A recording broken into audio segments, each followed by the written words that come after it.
زما خولې ته سهار ته راځي، دا په درد راځي، دا په چیغه راځي.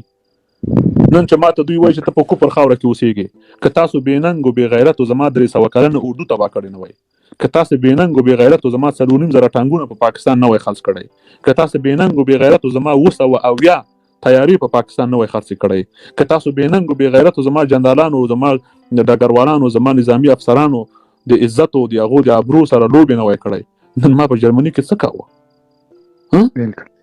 خپل کور به مې یو، ویلې به مې و، قصر به مې وروره، د میاشتې 9-10 افغانۍ چې وروره وګټم، کچالو پلار نیکه مې کچالو خواړه، سپور ډوډۍ سره زه خورم.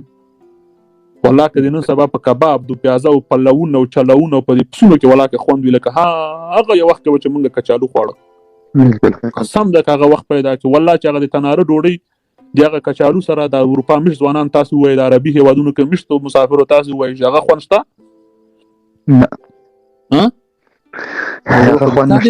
د تا د لاسه زه اروپا ته راغلی یم، د تا د لاسه زه دلته راغلی یم په پردي هېواد کې. نن په عربي هېوادونو کې، په اروپایي هېوادونو کې زما ځوانان د ویزې پسې عصبي تکلیفونه خلکو ته پیدا سو. وجه څه شی ده؟ وجه باندې څوک پوهېږي؟ وجه جهاد ته که نه، د پنجاب جهاد، پنجابي جهاد. ګورئ په 1980 د افغانستان په پاسپورټ به ټولې نړۍ ته بدون د ویزې نه تلې. دې خبرې ته ښه متوجه سئ. په 1980 د افغانستان پاسپورټ به چې راواخیست، دا خبره نه وه چې سفارت ته لاړ شي. اوس د جرمني په پاسپورټ ټولې دنیا ته بدون د ویزې نه ځې، د امریکا په پاسپورټ ټولې دنیا ته بغیر د ویزې نه ځې، د افغانستان په پاسپورټ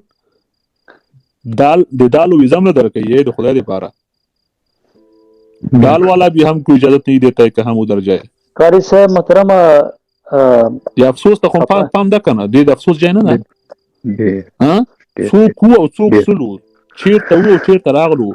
ګورئ دا نن یو پاکستاني څه لیکلي وو قاری صاحب محترمه، دا نن یو پاکستاني دا لیکلي وو په خپل ټویټر باندې، زه په اردو کې درته وایم، ایک وقت ہوا کرتا تھا جب افغانستان جیسا ملک بھی ہمارے کسی وزیر اعظم کے آگے ان کے ملک میں وزٹ کے موقع پر ہمیں ایسے ٹریٹ کرتے تھے جیسے ہم ان کے ملازم ہیں، یعنی غلامان ہی ہو.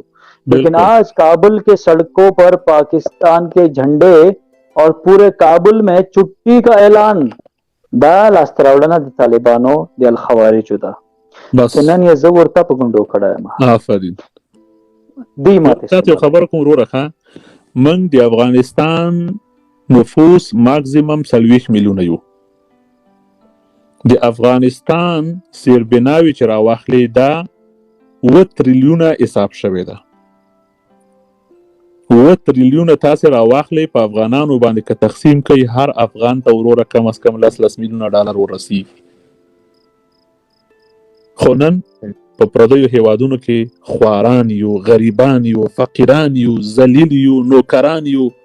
دا سو د پنجاب د جهاد لاسته راوړنه، جهاد افغانستان، دفاع پاکستان.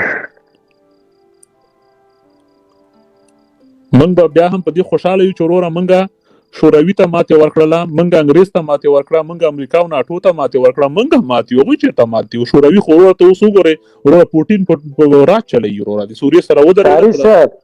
قاری صاحب د چا چې اسلحه د ناټو وي او موټرسایکل ایرانی وي او په مزغو کې دماغ او علم پاکستانی وي، هغه به څه ناټو امریکا ته ماتې ورکوي؟ وروره زه تاته یو خبره کوم،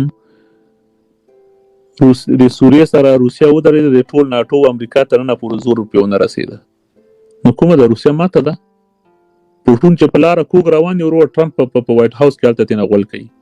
نو کومه د روسیه ماته کړله؟ موږ دې مات کړو، موږ دې غرق کړو، موږ دې تباه کړو، موږ دې برباد کړو. مړه انګریز دې ماته، انګریز ته خو ته اوس هم ور روان دي، ستا د ټولو جهادي لیډرانو په جیبونو کې وروره برټش پاسپورټونه پراته دي. دا چا چې جهاد کړی دا ټول برټش پاسپورټونه لري. ته لاړ شې وروره د حزبیانو مشران وګورئ، ټول برټش، ما ته پاته زه په ثبوت درته وایم، نومونه یې اخیستل که نه دي. ته لاړ شې د جمعیت مشران وګوره، په خدای مې قسم مې ګوره چې کله کله مې داسې جذبه راشي که نه احساساتي شم چې نومونه واخلم، په والله د دوی ښځې مې لیدلي ټول برټش پاسپورټونه لري. ښه زه اوس وایم، زه خو که قاری صاحب محمدي ته وروره برټش پاسپورټ ورکړي، زه خو دلته اوسېږم، ټکس ورکوم، کار کوم، ژوند مې دلته ده. تاسو په افغانستان کې دا تاسو څنګه ترلاسه کړئ؟ ته ماته سوال پیدا کیږي. دوی ورته قاری صاحب هغه د جهاد پروژه ورته مختوي وړه د افغانان ورته ووژل. بس نو بس وروره الله دې موږ تاسو په اتفاق او اتحاد کې داسې کار وکړي. تاسو ځوانان اسې ګوره دغه فیسبوک کې چې کوم ځوانان مبارزه کوي یو کال مخکې 2 کال مخکې به دا میدان موږ ډېر ګرم ساتلی وو.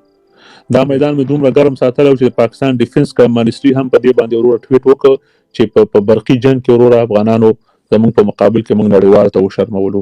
داسې په خپلو کې اتفاق او اتحاد وکړئ. که 10 کال سره کېنئ یو بل سره مخالفت مه کوئ، که 10 هم کېنئ یو بل سره مخالفت مه کوئ. هر سړی د افغانستان د عشق او مینې غږ پورته کوي، څوک په یو الفاظو پورته کوي، څوک په بل الفاظو پورته کوي.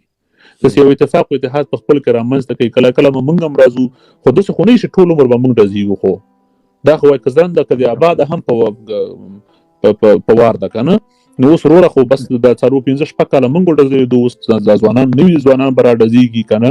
هغه کوم پام کړی پخواني سیاسون بیا چې کله ډېر بوډاګان سي، هغه نظامي افسران بیا هغونه مشاورین جوړېږي. موږ به ورور داسې مشاورین غوندې ستاسو تر څنګه تاویږو را تاویږو، خو موږ ته د دښمن سره مبارزه کوي. دا ډېر تاثیر لري. ځوانان ویښوي، ځوانان بیداروي، ځوانانو ته وروره ذهنیت ورکوي، ځوانانو ته فکر ورکوي. ګورئ د افسوس ځای خو ځکه ده چې ترکیه کله په اروپا کې یا امریکا کاناډا کې پیسې ګټي خپل ترکیې ته وړي، پنجابی چې ګټي خپل پنجاب ته وړي، انډیان چې ګټي انډیا ته وړي، سریلانکن چې ګټي موږ چې وګټو موږ ایران په چیرته ویسو. نو مجبور افغان بیچاره یا به ترکیه کې په کور اخلي یا به دوبۍ کې په کور اخلي. زړه ونه زړه